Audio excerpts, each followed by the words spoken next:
2026 पासून वर्षातून दोनदा सीबीएसई बोर्डाची 10वीची परीक्षा फेब्रुवारी आणि मे महिन्यामध्ये होणार परीक्षा। फेब्रुवारीतील परीक्षेला बसणं अनिवार्य तर मे महिन्यातील परीक्षा ऐच्छिक।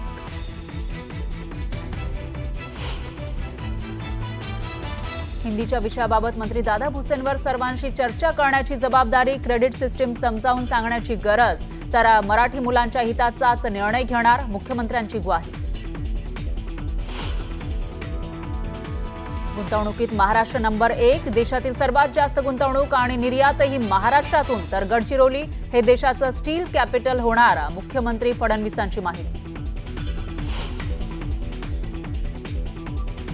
पुणे मेट्रोच्या दुसऱ्या टप्प्याला केंद्रीय मंत्रिमंडळाची मंजुरी, मनास ते चांदणी चौक आणि रामवाडी ते विठ्ठलवाडी मार्गांचा समावेश। पंतप्रधान मोदींच्या अध्यक्षतेखाली झालेल्या बैठकीमध्ये निर्णय। अंदाज समितीच्या सदस्यांचा शाही थाट, चांदीच्या ताटात पंचपक्वानावर मारला ताव। एका थाळीसाठी 4,500 रुपयांचा खर्च आला, त्यामुळे नव्या वादाला फुटलं तोंड, तर जेवणासाठी चांदीची नाही व्हाईट मेटल आर्टिफिशियल ताटं वापरल्याचं स्पष्टीकरण। आणीबाणीच्या निर्णयाला 50 वर्ष, आणीबाणी लोकशाहीतील काळा इतिहास, सोशल मीडियावर पोस्ट लिहून मोदींनी सांगितले अनुभव, तर फडणवीसांचाही काँग्रेसवर हल्लाबोल।